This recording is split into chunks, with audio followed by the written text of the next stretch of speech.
মহেশ দামৰ অন্য এটা ভিডিঅ'লৈ মই আপোনালোকৰ ওচৰত আগবঢ়াই আনিছোঁ। আগৰ ভিডিঅ'টোত আপোনালোকক দেখুৱালোঁ জগন্নাথ মন্দিৰ আৰু বিষ্ণু মন্দিৰ দৰ্শন কৰি আহিলোঁ। আমি এতিয়া গণেশ মন্দিৰ দৰ্শন কৰিম।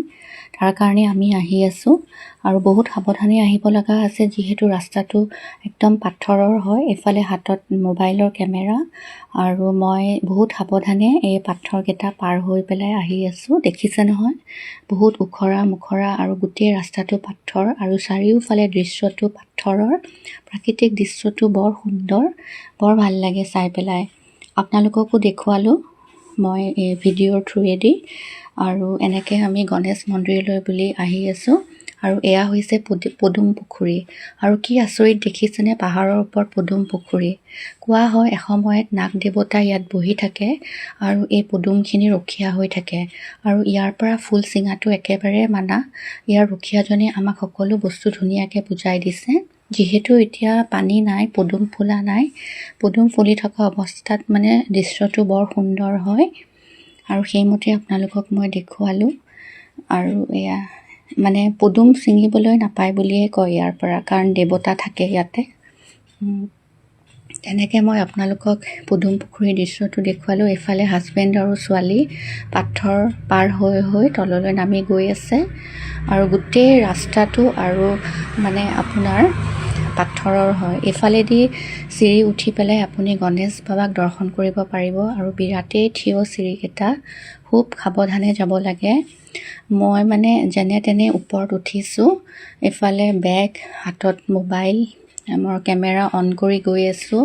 নিজৰ কাপোৰ চম্ভালি যাব লগা হৈছে। আৰু বহুত থিয়, যেনেকেই নহওক শিৱ বাবাৰ নাম লৈ ওপৰত সুন্দৰভাৱে উঠি গ'লোঁ। শিৱ বাবাক দৰ্শন কৰি গণেশ বাবাৰ ওচৰলৈ বুলি আহিছোঁ। আৰু এইটো হ'ল গুহা, আৰু গুহাটো খুব সুন্দৰভাৱে পাৰ হৈ আহিছোঁ। আৰু মানে যেনে তেনে মানুহ এটা পাৰ হৈ আহিব পাৰি, আহি ইয়াতে গণেশ বাবাক দৰ্শন কৰিব পাৰিব। আৰু গণেশ বাবাক দৰ্শন কৰি আহি আমি আকৌ ওপৰলৈ বুলি গ'লোঁ ধুনীয়াকৈ। খুব ধুনীয়া স্থান এটা, মানে এই পাথৰকেইটাৰ মাজেদি পাৰ হৈ আপুনি কৈলাশ পৰ্বত পাব। সেইটো আৰু ওপৰত আছে, মানে বহুত মানে পাথৰ পাৰ হৈ হৈ যাব লাগিব সাৱধানে। আৰু কৈলাশ পৰ্বতলৈ বুলিও উঠিলোঁ আমি ওপৰলৈ। তাত কোৱা হয় মা পাৰ্বতী বহি থাকে আৰু শিৱ বাবা আৰু পাৰ্বতী একেলগে থাকে। আৰু এইখিনি জেগা মানে আৰু ভয় লাগে, বহুত ডাঙৰ ডাঙৰ পাথৰ আছে, ফাক আছে। আৰু এয়া পাৰ হৈ পেলাই আমি ওপৰলৈ বুলি আকৌ গ'লোঁ। মোৰ মানে বহুত ভয় লাগিছিলে যাবলৈ, হ'লেও মই উঠি গ'লোঁ। আৰু বিশ্বাস কৰিব, মই এইখিনি উঠি আহিলোঁ, মোৰ একো অনুভৱ হোৱা নাই যে মোৰ ভাগৰ লাগিছে। ভৰিৰ বিষ এটা আছিলে, মই একেবাৰে মানে সম্ভৱ নহয়, মই মানে অনুভৱে কৰা নাই। মানে বিশ্বাস কৰক, মোৰ মানে ভাল হৈ গ'ল। আৰু তাৰ পৰা দৃশ্যটো খুব ধুনীয়া লাগে, গোটেইখন দেখা পায়। আৰু সেইদিনাখন অলপ কুঁৱলী আছিল কাৰণে মই আপোনালোকক দেখুৱাব নোৱাৰিলোঁ, যিহেতু ড্ৰোন কেমেৰাদি খুব ধুনীয়াকৈ দেখা যায় তাৰ দৃশ্যটো।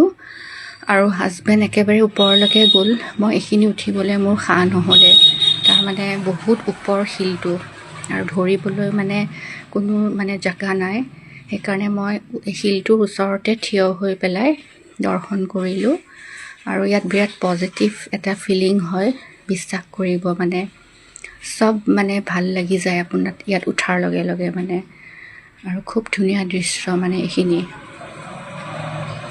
মানে কি ক'ম আৰু, মানে ভৰিৰ বিষ মানে মোৰ ক'ত গ'ল মই নিজেই নাজানো।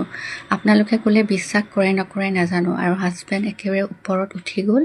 আৰু সকলোৱে ইয়াত গামোচা বান্ধি আহে নিজৰ মনোবাঞ্ছা পূৰণ হোৱাৰ পিছত।